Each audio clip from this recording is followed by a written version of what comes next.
आरव, आरव, हाय, देखो कौन आया। अपने फ्रेंड को हेलो नहीं बोलोगे? हेलो। इतना सुनते ही आरव डर के मारे थर-थर कांपने लगा। Oh Aarav, come on, don't be so rude. पीछे मुड़कर देखो तो सही, मैं आया हूँ अपने दोस्त से मिलने। हाँ, मैं तुम्हारा दोस्त हूँ, डरो मत मुझसे। एक बार बस पीछे मुड़कर देखो ना। रात से ज़्यादा का समय बीत चुका था। वैसे तो पूरा इंदौर शहर इस समय तक सो जाता था, लेकिन आजकल इंस्टाग्राम की रीलों ने कई लोगों की नींद छीन ली थी। 18 साल का आरव भी जागते हुए रील पर रील स्क्रॉल किए जा रहा था। बकवास। आजकल सारी रीलें एक जैसी ही लग रही हैं, बोरिंग। लेकिन आरव की उंगली अचानक से एक रील पर आकर रुक गई। उस रील में एक नौजवान लड़का कुर्सी पर अकेला बैठा हुआ डर के मारे कांप रहा था। उसके कमरे में हल्का हल्का अंधेरा था। वो लड़का इंस्टाग्राम पर लाइव था। उसने कैमरे की ओर देखकर कहा, स्टॉप स्टॉप स्टॉप, रुक जाओ, आगे मत बढ़ना, बस स्क्रॉल करना बंद कर दो। अगर तुम ये रील देख रहे हो तो तुम रुक जाओ, तुम्हारी जान खतरे में है। भूल कर भी पीछे मत देखना, वरना वरना वो तुम्हें भी मार देगा। वो तुम्हें मार देगा, वो नहीं छोड़ेगा। आरव का अटेंशन उस रील पर जा चुका था। वो ध्यान से उस आदमी को सुनने लगा। मैं नहीं जानता वो कौन है, नहीं जानता उसको। मुझे लगा था कि ये सब एक नाटक है। मुझे भी ऐसी ही रील दिखाई पड़ी थी, पर मैंने उसकी बात नहीं मानी और पीछे मुड़कर देख लिया और उसने मुझे मार डाला मुझे। पर तुम मत देखना पीछे, मत देखना पीछे, मत देखना। हाँ। आरव को कुछ समझ में नहीं आया कि वो लड़का ये सब बोल क्यों रहा है और उसकी बातों में कितनी सच्चाई है। लेकिन अगले ही पल उसने जो देखा, वो लड़का जिस कुर्सी पर बैठा था उसके ठीक पीछे से नकाब पहने एक आदमी निकला। उस आदमी के हाथ में एक लंबा सा छुरा था। उस नकाबपोश आदमी ने एक झटके में उस लड़के की गर्दन पर छुरी चला दिया और उस लड़के की गर्दन एक तरफ लुढ़क गई। आरव ने इंस्टाग्राम पर इतनी डरावनी रील पहले कभी नहीं देखी थी। तभी वो नकाब वाला आदमी आरव की ओर देखकर बोलने लगा, मैं आ गया हूँ अपने दोस्तों से मिलने। आरव, घबराओ मत, इसे तो मैं पहले ही मार चुका हूँ। अब अगला नंबर तुम्हारा है। ये कहते ही वो रहस्यमयी आदमी अचानक से स्क्रीन से गायब हो गया। आरव की डर के मारे हालत खराब हो चुकी थी। ये क्या था? ओह गॉड, क्या ये सच में हुआ था या कोई नाटक था? हाँ, जो भी हो, मुझे तो बहुत डर लग रहा है। ये कोई कैसे? आरव ये सब सोच ही रहा था कि अचानक उसके पीछे से आवाज आई, आरव, आरव, हाय, देखो कौन आया। अपने फ्रेंड को हेलो नहीं बोलोगे? हेलो। इतना सुनते ही आरव डर के मारे थर-थर कांपने लगा। Oh Aarav, come on, don't be so rude. पीछे मुड़कर देखो तो सही, मैं आया हूँ अपने दोस्त से मिलने। हाँ, मैं तुम्हारा दोस्त हूँ, डरो मत मुझसे। एक बार बस पीछे मुड़कर देखो ना। आरव। एक पल के लिए आरव के मन में आया कि कहीं उसके किसी दोस्त ने उसके साथ कोई मजाक तो नहीं किया। वो डरते डरते पीछे की ओर मुड़ा। पीछे वही नकाब वाला इंसान खड़ा था। ओ, ये क्या किया आरव? उस लड़के ने मना किया था ना, अब तो तुम्हें मारना पड़ेगा। ये कहते ही उस नकाबपोश ने अपनी जेब से एक लंबा छुरा निकाला और आरव ने वहां से भागने की कोशिश की, पर वो आदमी पहले से तैयार था। वो आरव की ओर लपका और उसकी गर्दन पर तेजी से छुरा चला दिया। अगले ही पल आरव की लाश जमीन पर गिरी पड़ी थी और वो नकाबपोश आदमी जोर जोर से ठहाके लगा रहा था। इंस्टाग्राम पर एक और जेंजी की मौत हो चुकी थी। अगले दिन सुबह आरव के कमरे में पुलिस ने अपनी तफ्तीश शुरू कर दी। Senior inspector Renu team lead कर रही थी और आरव के माँ बाप फूट फूट कर रो रहे थे। देखिए, मैं समझ सकती हूँ कि इस वक्त आप कुछ कह पाने की हालत में नहीं होंगे, पर मेरे लिए कुछ सवाल करना जरूरी है। Hope you understand. आरव के पिता अपने आप को संभालते हैं। मैडम, आरव तो अभी मासूम बच्चा था। 1 महीने पहले ही तो उसका एडमिशन हुआ था कॉलेज में। वो काफी खुश था। उसे कोई कैसे मार सकता है? यही तो पता करना है सर। क्या इसका कोई अफेयर या एग्जाम का कोई प्रेशर? नहीं नहीं नहीं नहीं मैडम, आरव थोड़ा सा शर्मीला बच्चा था। बहुत कम दोस्त थे उसके और पढ़ाई में भी वो बहुत अच्छा था। उसकी किसी से कोई दुश्मनी नहीं थी, कोई अफेयर नहीं था। क्या बोलूं? ठीक है सर, मैं इन्वेस्टिगेशन कर रही हूँ। जल्द ही कुछ ना कुछ सुराग मिल जाएगा। रेनू के मन में एक साथ कई सारे सवाल चल रहे थे। एक तो ये कि इतनी कम उम्र के बच्चों को कोई आखिरकार मारेगा ही क्यों, और दूसरा सवाल ये था कि कमरा और खिड़की दोनों अगर अंदर से बंद थे तो फिर बाहरी आदमी अंदर कैसे आ सकता है? कहीं आरव ने खुद ही अपनी जान तो नहीं ले ली? रेनू बहुत अच्छे से जानती थी कि इन सब मामलों का जवाब उसे फॉरेंसिक रिपोर्ट आने के बाद ही मिल पाएगा। रेनू को फॉरेंसिक रिपोर्ट मिलने में 2 दिन लग गए, पर जब वो फॉरेंसिक लैब पहुंची तो फॉरेंसिक साइंटिस्ट सक्सेना की रिपोर्ट ने उसे हिला कर रख दिया। इंस्पेक्टर रेनू, फिंगरप्रिंट में तो कोई बाहर का आदमी नहीं है, पर हाँ, मुझे आरव के फोन में कुछ अजीब बात दिखी है। अजीब बात मतलब? सक्सेना रेनू को अपने लैपटॉप पर एक वीडियो दिखाता है। ये देखिए, आरव ने ये आखिरी रील प्ले की थी और ये वीडियो लाइव था। सक्सेना ने वो वीडियो चलाया और स्क्रीन पर वही लड़का दिखता है जिसे आरव ने देखा था। स्टॉप स्क्रॉलिंग, पीछे पीछे मत मुड़ना, वो तुम्हें भी मार देगा, वो तुम्हें भी मार देगा वो। सक्सेना, ये तो किसी फिल्म का सीन लग रहा है। तुम्हें इसमें क्या अजीब दिखा? मैडम, अजीब ये है कि इस लड़के की भी मौत हो चुकी है और ठीक इसी तरह से जैसे आरव की हुई। व्हाट नॉनसेंस, ऐसा कैसे हो सकता है? ऐसा हुआ है मैडम, मैंने पता करवाया। इस लड़के का नाम पृथ्वी सोलंकी था और ये 2 महीने पहले ही मरा हुआ मिला था। कोई सबूत नहीं मिला तो फाइनली इसे सुसाइड केस घोषित कर दिया गया था। रेनू स्क्रीन को घूरे जा रही थी। कुछ तो ऐसा था जो उसे समझ नहीं आ रहा था। 1 मिनट, अगर ये लड़का पृथ्वी सोलंकी 2 महीने पहले मर चुका था तो फिर कल ये लाइव वीडियो किसने बनाया? सक्सेना खामोशी से रेनू के चेहरे को देखता रहा। मैडम, इस सवाल का जवाब तो मुझे भी चाहिए। रेनू कुछ पल चुप रहती है। आरव के कॉल लॉग्स चेक किए? हाँ जी मैडम, लास्ट डायल नंबर वो क्या था? हाँ, वो तृप्ति नाम की लड़की का है। वो आरव के कॉलेज की ही है वो। ठीक है, इसका नंबर मुझे व्हाट्सएप करो, मैं बात करती हूँ। रेनू को पुलिस की नौकरी करते हुए 10 साल हो गए थे, पर ऐसा विचित्र केस उसके पास पहले कभी नहीं आया था। उसने तृप्ति को कॉल किया और फोन गाड़ी के स्पीकर पर लगा दिया।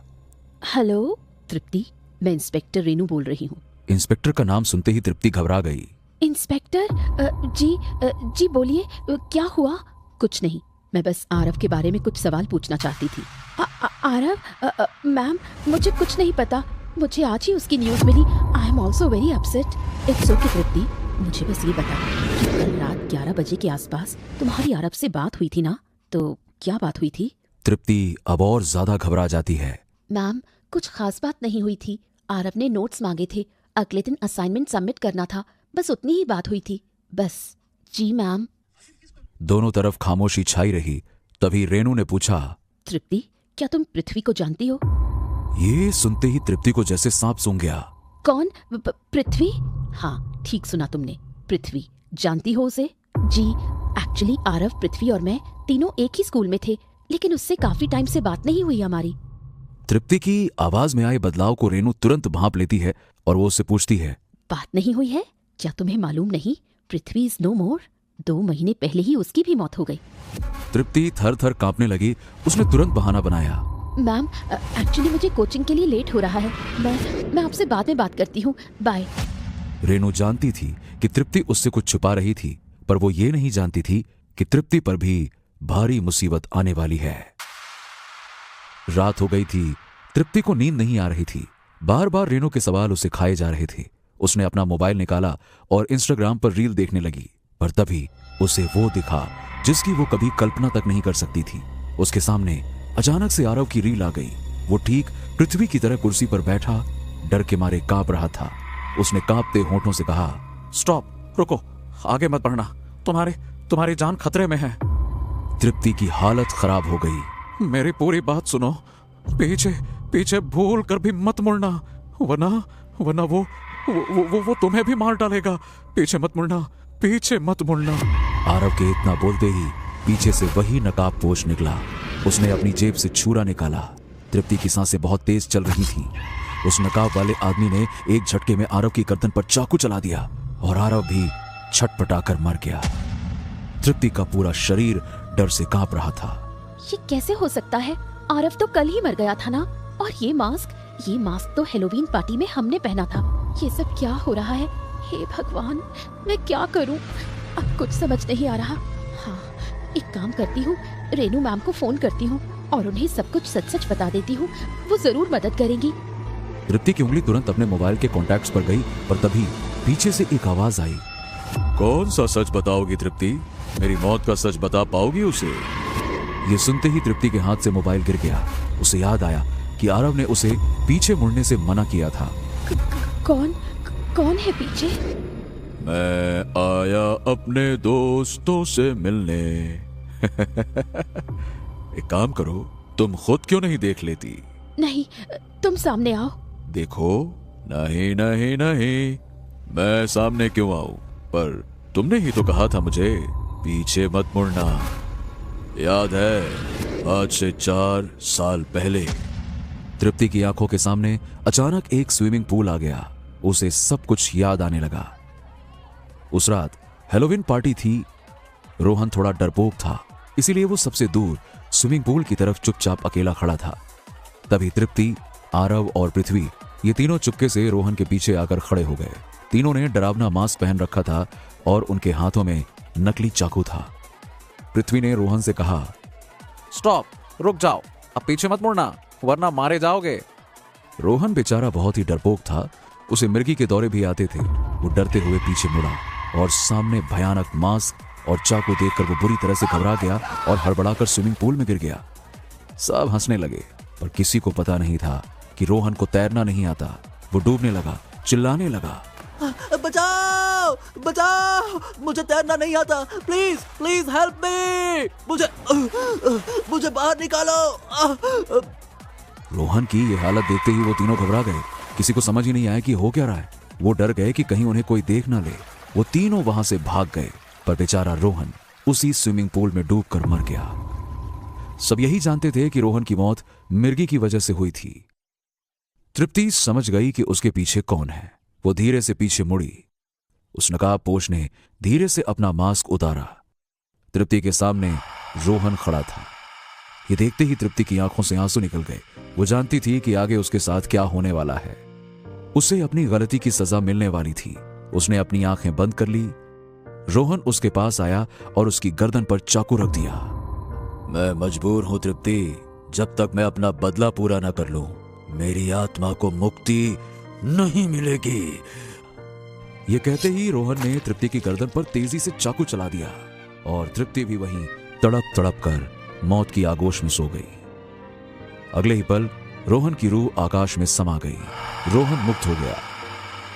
दुनिया और रेनू भी ये कभी नहीं जान पाएंगे कि एक छोटे से मजाक ने कैसे 4 नौजवानों की जान ले ली थी। बेंगलोर में फिर से एक नई सुबह हुई। फ्यूचर टेक कंपनी की स्टार कोडर देविका भी ठीक समय पर अपने ऑफिस पहुंच गई। जब वो अपने ऑफिस के केबिन में पहुंची तो उसने देखा कि उसका बॉस उसकी चेयर पर बैठा एक दुबले पतले नौजवान का इंटरव्यू ले रहा है। तो mister Prakash Kumar, well, CV तो अच्छी है आपकी, 5 साल का वर्क एक्सपीरियंस भी है।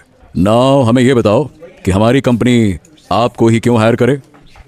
सर, मैं रात दिन दोनों शिफ्ट कर सकता हूँ। ऑफिस में ही नहा धो लूंगा और यहीं पे खा पीकर सो भी जाऊंगा। आप बस एक मौका दे दो सर, बस एक chance. Okay okay okay okay. और आज से 5 साल के बाद इस कंपनी के साथ तुम अपने आप को कहाँ देखते हो? सर जी, 5 साल बाद मतलब 5 साल बाद मैं यही कंपनी में दिख जाऊंगा ना सर, यहीं आपके पास, अगर आपकी कृपा बनी रही तो। बॉस उस लड़के का जवाब सुनकर खुश हो गया। Very good very good very good.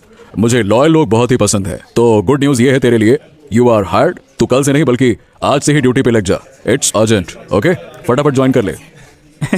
बहुत बहुत शुक्रिया साहब, मैं अभी से ड्यूटी पे लग जाता हूँ। वो नौजवान ऑफिस कैबिन से बाहर चला गया। देविका थोड़ी आश्चर्य में थी। उसने अपने बॉस से पूछा, सर, ये इंटरव्यू नया ऑफिस असिस्टेंट चाहिए क्या? Office assistant? अरे देविका, वो तो जब चाहो तब मिल जाएगा। प्रॉब्लम तो ये सिक्योरिटी गार्ड की है। जब से हम इस नए ऑफिस में शिफ्ट हुए हैं, एक भी सिक्योरिटी गार्ड यहाँ रुक ही नहीं पा रहा है। 5 सिक्योरिटी गार्ड रातों रात भाग गए।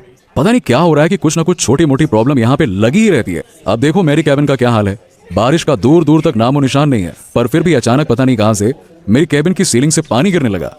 बड़ा अजीब सा ऑफिस है ये। खैर तुम जल्दी से बैठो और जल्दी से फटाफट प्रेजेंटेशन तैयार कर लो, मैं जरा देखूं मेरे केबिन का क्या हाल है। ये कहकर देविका का बॉस निकल गया। देविका ने भी अपना लैपटॉप बैग टेबल पर रखा और कॉफी के लिए बाहर निकल गई। देविका अपने कंप्यूटर पर काम कर रही थी। अचानक उसके कंप्यूटर की स्क्रीन अपने आप ही फ्लिकर करने लगी। देविका ने जैसे ही अपना हाथ कंप्यूटर की ओर बढ़ाया, कंप्यूटर की स्क्रीन वापस से ठीक हो गई। देविका वापस से अपने काम पर लग गई और ऑफिस में सब कुछ ऐसा दिख रहा था जैसे सब कुछ नॉर्मल हो। लेकिन आज की रात इस ऑफिस में फिर से कुछ घटने वाला था। अगले दिन देविका वापस ऑफिस पहुंची। आज भी उसके केबिन में उसका बॉस बैठा हुआ था और निराशा में अपने सर पर हाथ रखे हुए बैठा था। क्या हुआ सर, सब ठीक तो है? बॉस ने धीरे से अपना सिर उठाया और अपने पास रखी सिक्योरिटी गार्ड की ड्रेस की ओर इशारा किया। ये क्या हुआ? मतलब वो जो सिक्योरिटी गार्ड कल आया था वो आज चला भी गया? मगर सर ऐसे कैसे? ये तो हद हो गई। क्या जाते जाते उसने कुछ कहा या ये भी बाकी लोगों की तरह चुपचाप ही भाग गया? हाँ नहीं, उस गार्ड ने जो कहा, जैसा कहा, मैं तुम्हें ठीक वैसा ही सुनाता हूं। कल रात लगभग 12 बजे मैं ऑफिस की बिल्डिंग के बाहर अपनी कुर्सी पर बैठा था। रात में जागने के लिए अक्सर मैं यूट्यूब पर वीडियोस देखता हूँ। मैंने यूट्यूब पर अपना फेवरेट हॉरर शो भूतनाशक पार्टी देखना शुरू किया। वीडियो देखते देखते मैं बिल्कुल खो गया था। हॉरर वीडियो की चीखों के बीच ऑफिस के अंदर से भी बहुत जोरों की आवाज आई, जैसे कोई बर्तन या ग्लास जमीन पर गिर गया। मुझे लगा कि ऑफिस में कहीं कोई चोर तो नहीं घुसा। मैंने तुरंत अपना टॉर्च उठाया और अंदर की ओर भागा। जब मैं अंदर पहुंचा तो सब तरफ सन्नाटा ही सन्नाटा था। मैंने मेन स्विच को ऑन किया, बिल्डिंग में बिजली थी ही नहीं। मैंने टॉर्च की रोशनी जलाई और धीरे धीरे आगे बढ़ने लगा। मेरी टॉर्च की रोशनी कभी डेस्क पर तो कभी खाली पड़ी कुर्सियों पर पड़ रही थी। दूर दूर तक किसी का कोई नामो निशान नहीं था। एक पल के लिए तो मुझे ऐसा लगा कि जैसे ये मेरा ही भ्रम रहा होगा। मैं यही सोचकर वापस जाने के लिए मुड़ा, पर तभी एक केबिन के अंदर से एक चेयर के खिसकने की आवाज आई। मैं उस केबिन की ओर धीरे धीरे बढ़ने लगा और दरवाजा खोला। टॉर्च की रोशनी फिर से पूरे कमरे में दौड़ाई, लेकिन वहां कोई नहीं था। अब मुझे लगा कि यहां रुकने का कोई मतलब नहीं है, ये मेरा वाकई में कोई न कोई भ्रम होगा। मैंने सोचा हो सकता है उस हॉरर वीडियो का असर होगा, लेकिन सर मैं गलत था। अचानक से एक जोर की आवाज आई और ऑफिस की सारी लाइट्स जल उठी और एक पल के लिए तो मैं घबरा गया। फिर मैंने सोचा कि चलो लाइट वापस आ गई, लेकिन तभी सारे डेस्क के ड्रॉर्स अपने आप खुल गए। सारे कंप्यूटर खुद से ऑन हो गए और हाँ, डेस्क नंबर 13 वाले कंप्यूटर से कुछ अजीब सी आवाजें आने लगी। मैं उस कंप्यूटर की तरफ गया और उसकी स्क्रीन को देखकर तो मैं दंग रह गया। 3 लोग आग में जल रहे थे। एक आदमी की उम्र कुछ 55 से 60 साल की थी और एक लगभग 30 साल का था और एक जवान और खूबसूरत लड़की भी थी। मैं समझ नहीं पा रहा था कि मैं करूं क्या। मैंने डर के मारे कंप्यूटर ही बंद कर दिया। कंप्यूटर बंद करते ही वो आवाजें आना तो बंद हो गई, मगर सही बताऊं, मुझे लगा कि तुरंत मुझे इस बिल्डिंग से बाहर निकल जाना चाहिए। पर जैसे ही मैंने ऑफिस का दरवाजा खोला और बाहर की ओर तेजी से भागा, तभी पीछे से उन तीनों के चिल्लाने की आवाज आई। वो क्या? हाँ, याद आया। वो चिल्ला रहे थे, तुमने हमें क्यों मारा? जिंदा जला डाला। क्या बिगाड़ा था हमने तुम्हारा? अब तुम यहाँ से जिंदा नहीं जा पाओगे, तुम भी यहीं हमारे साथ जल के मरोगे। इतना सुनने के बाद तो साहब मैं जितनी तेज दौड़ सकता था दौड़ गया पूरी दम लगाकर और ऑफिस से भागते हुए सीधा अपने घर पहुंचा और मेरी जान बच गई साहब। बॉस ने पूरी कहानी ज्यों की त्यों सुना दी। सर आप प्लीज इतना टेंशन मत लीजिए, आप घर जाइए और रेस्ट कीजिए, मैं ऑफिस देख लूंगी। अब देविका, पता नहीं ये सब कब खत्म होगा। अब देखो, 2 ही बातें हो सकती हैं, या तो वो गार्ड झूठ बोल रहा था या सच। उसके झूठ बोलने की कोई वजह दिखती नहीं, और अगर वो सच कह रहा है तो मुझे लगता है कि हाँ, ये ऑफिस ही लेकर हमने बहुत बड़ी गलती कर दी। तुम ही सोचो, इन खतरनाक भूतों के बीच मैं क्या कोई भी कैसे रह सकता है? सर कोई भूत आत्मा नहीं है, मुझे लगता है ये कोई बहुत बड़ी गलतफहमी है। इसका जवाब निकलेगा और मैं निकालूंगी, आप निश्चिंत होकर जाइए। Devika, you know very well how much I trust you. मुझे पता है कि तुम ये बग भी फिक्स कर दोगी। चलो I'll see you tomorrow. Okay? ये कहकर बॉस वहां से चला गया। देविका ने उससे ये तो कह दिया था कि यहाँ कोई भूत या आत्मा नहीं है, लेकिन अंदर ही अंदर वो ये बात बहुत अच्छे से जानती थी कि बात बहुत गहरी है। उसने डेस्क नंबर 13 की ओर देखा। आज लीला काम पर नहीं आई थी। देविका उसके डेस्क पर गई और कंप्यूटर ऑन किया। मॉनिटर थोड़ी देर ब्लिंक करता रहा और फिर हर चीज बिल्कुल ठीक तरह से काम करने लगी। सब नॉर्मल है, लेकिन फिर भी यहाँ कुछ नॉर्मल नहीं है। देविका के दिमाग में सारी तस्वीरें एक एक करके सामने आने लगीं। 3 अलग अलग लोग, 3 अलग अलग घटनाएं, पर सबके तार एक दूसरे से मिल रहे थे। इन तीनों कहानियों में कुछ तो कॉमन था। उस गार्ड ने आग की बात कही थी। हम लोग भी यहाँ 6 महीने पहले ही आए। हो न हो 6 महीने पहले जरूर यहाँ कुछ हुआ होगा। ये सोचते सोचते देविका की नजर रिसेप्शन पर गई, जहां एक बोर्ड पर लिखा था शेट्टी कंस्ट्रक्शंस। शेट्टी कंस्ट्रक्शंस? ये तो पास में ही है। चलो यहीं से शुरुआत करते हैं। एक्सक्यूज मी, मुझे इस कंपनी के ओनर से मिलना है। इस वक्त कहाँ मिलेंगे वो? शेट्टी सर? जी वो तो आउट ऑफ टाउन है। अच्छा, कब तक आएंगे? शायद अगले हफ्ते। एक्चुअली मैं फ्यूचर टेक कंपनी में काम करती हूँ, तो मुझे कुछ पूछना था। Future tech? हाँ, वो तो क्लाइंट है हमारी। कहिए क्या बात है? जी कुछ नहीं, बस इतना जानना था कि 6 महीने पहले जब आप हमारा ऑफिस रेनोवेट कर रहे थे तब वहाँ कुछ हुआ था? मतलब कोई अनयूजुअल एक्टिविटी? रिसेप्शनिस्ट ने अपने दिमाग पर जोर डाला। मैडम, मुझे याद आ रहा है कि उस वक्त फायर डिपार्टमेंट से कुछ ऑफिसर आए थे। फायर डिपार्टमेंट से क्यों? उनको कोई एनओसी सर्टिफिकेट चेक करना था। वो वहाँ कभी कोई आग लगी थी। देविका को एक बेहद जरूरी सुराग मिल चुका था। वो समझ गई थी कि उस ऑफिस में आखिरकार हो क्या रहा था।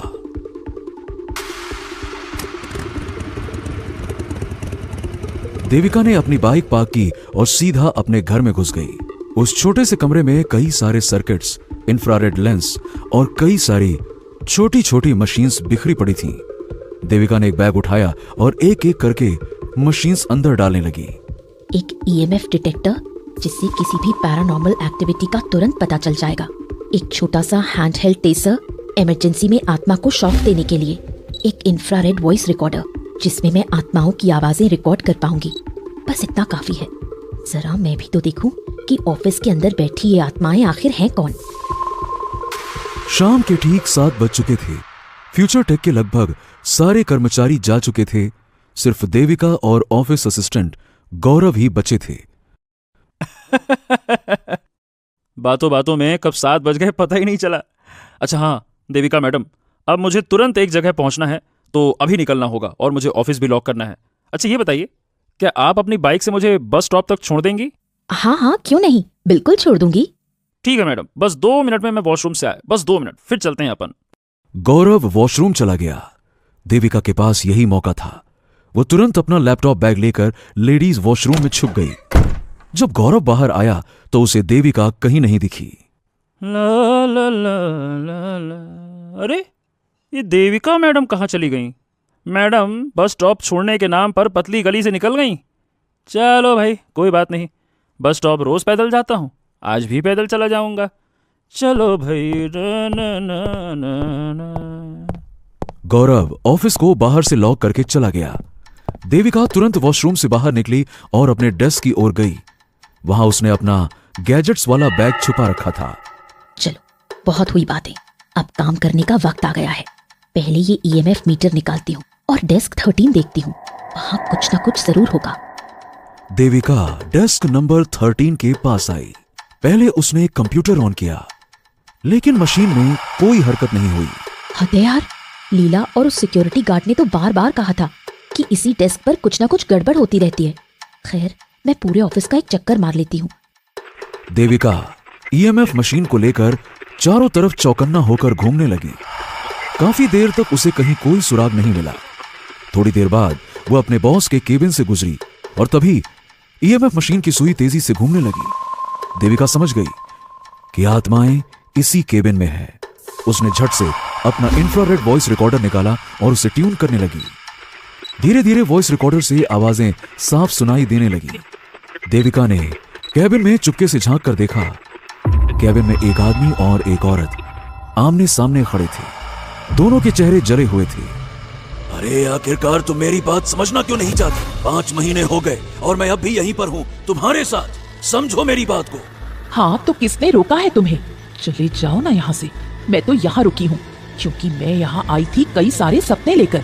3 साल में ही इंटर्न से जनरल मैनेजर तक के पद पर पहुँच गई। सब जानते हैं, यहाँ पर सब जानते हैं कि बॉस की नजर तुम पर थी।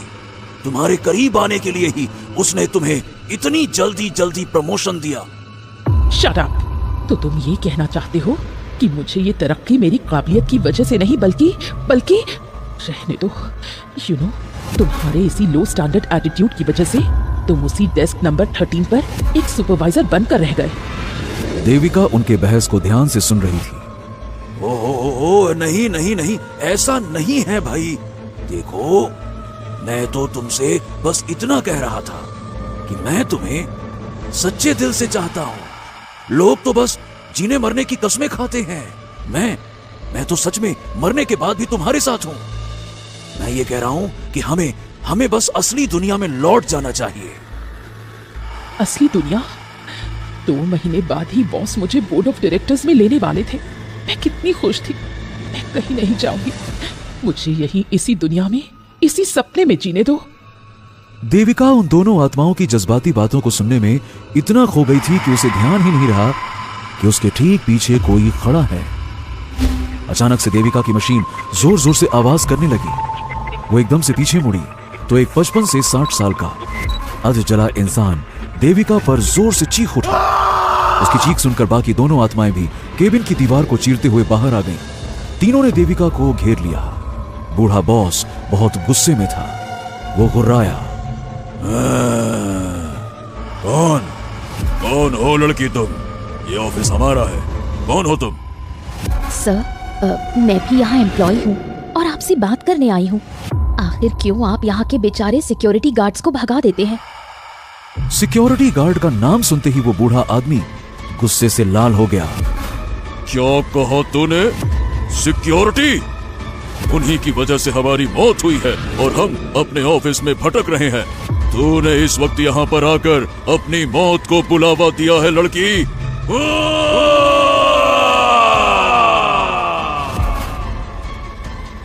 देविका तुरंत वहां से भागी। तीनों जख्मी आत्माएं हवा में उड़ते हुए देविका का पीछा करने लगी। देविका लगातार भागती जा रही थी और उस पर कभी स्टेशनरी तो कभी फाइल्स गिरने लगी। देविका ने उन आत्माओं को चेतावनी दी। देखिए, प्लीज आप सब रुक जाइए और शांत हो जाइए। मैं आपसे लड़ने नहीं, आप सबकी मदद करने आई हूँ। वो नहीं माने। लड़का एकदम से देविका की ओर लपका। तभी देविका ने बिजली की गति से अपना गैजेट निकाला और उसे ऑन कर दिया। उस गैजेट से लड़के की ओर एक नीली रंग की तरंग निकली जो सीधा उसकी आत्मा से टकराई।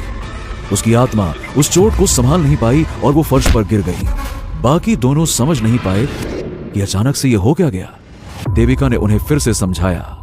आई एम सॉरी, मगर मैं सच बोल रही हूँ कि मैं बस ये जानने आई हूँ कि आपके साथ क्या हुआ था। उसके बाद मैं यहाँ से चली जाऊंगी, मगर आपने मेरी बात नहीं मानी तो मेरी दूसरी मशीन में आपकी आत्माएं हमेशा हमेशा के लिए कैद हो जाएंगी। बूढ़े बॉस को समझ में आ गया कि देविका के पास कोई अनोखी शक्ति है। वो शांत हो गया। हाँ, ये उस रात की बात है। उस रात हमें बहुत बड़ा कॉन्ट्रैक्ट मिला था। हम यहीं पार्टी कर रहे थे। नाइट शिफ्ट चेंज हुई थी तो नए सिक्योरिटी वाले ने भी कुछ चेक नहीं किया और हमें अंदर ही लॉक करके बाहर सो गया। उस दिन मैंने थोड़ा ज्यादा पी ली थी। सेलिब्रेशन था तो माहौल बन गया। सिगरेट ठीक से बुझाए बिना जमीन पर मैंने फेंक दी। मुझे पता भी नहीं चला कि उस छोटे से सिगरेट की चिंगारी से ऑफिस के पार्डन में कब आग लग गई।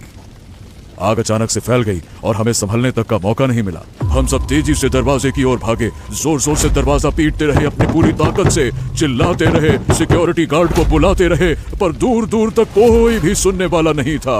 और फिर अचानक से एक बहुत बड़ा ब्लास्ट हुआ और हम सब की एक साथ जलकर मौत हो गई। देखो मैं नहीं जानता कि तुम कौन हो, लेकिन तुम्हारी आंखों में हमदर्दी को देखकर इतना तो मैं समझ गया हूं कि तुम हमारा नुकसान करने तो नहीं आई हो। क्या चाहती हो तुम? मैं बस इतना ही चाहती हूँ कि आप सिक्योरिटी वालों को तंग करना छोड़ दें और साथ में बाकी ऑफिस वालों को भी। जो हुआ वो बस एक इंसान की गलती थी, सारे इंसानों की नहीं। मेरे ख्याल से आपको अपनी दुनिया में लौट जाना चाहिए। अपनी दुनिया? हाँ, अरे तुमको पता है इस ऑफिस को बनाने में 35 साल लगाए मैंने, 35 साल। सड़क से उठकर इसे अपने खून से सींचा मैंने। मेरे लिए और कोई दुनिया नहीं हो सकती। यही है मेरी अपनी दुनिया। यही है मेरी अपनी दुनिया। हाँ, तुम दोनों चाहो तो ये ऑफिस छोड़कर जा सकते हो। वो दोनों एक पल के लिए सोचते हैं और फिर लड़का बोलता है, नहीं सर, जहां ये खुश है वहां मैं खुश हूं। हम दोनों भी यहीं ठीक हैं। हाँ सर, शायद हम दोनों के लिए यही ठीक रहेगा। बॉस ने मुस्कुराते हुए देविका से कहा, हाँ तो लो, हो गया फैसला, हम सब यहीं रहेंगे। वैसे तुम यहां से जा सकती हो, लेकिन इत्मीनान के साथ, क्योंकि आज के बाद से अब कोई सिक्योरिटी गार्ड यहां से नहीं भागेगा। ये हम तीनों का वादा है तुमसे। देविका मासूमियत से मुस्कुरा देती है। ठीक उसी वक्त कमरे में एक तेज रोशनी हुई और वो तीनों आत्माएं अचानक से हवा में विलीन हो गईं। देविका को आज की रात वैसे तो इस ऑफिस में गुजारनी पड़ेगी, लेकिन हां, आज वो चैन की नींद सो पाएगी, क्योंकि उसने अपने बॉस से किया हुआ वादा पूरा कर दिया था। दोस्तों, कैसी लगी आपको ये खौफनाक और रोमांचक कहानी? नीचे कमेंट करके जरूर बताइए। और अगर आपको ये कहानी पसंद आई तो लाइक, शेयर और भूतनाशक पार्टी को सब्सक्राइब करना ना भूलें। हर शुक्रवार हम लाएंगे एक नई हॉरर स्टोरी, तो तुरंत बेल आइकन को दबा दें ताकि ऐसी ही हैरत अंगेज कहानी आपसे कभी छूट ना जाए, क्योंकि डरोगे तभी तो आगे बढ़ोगे।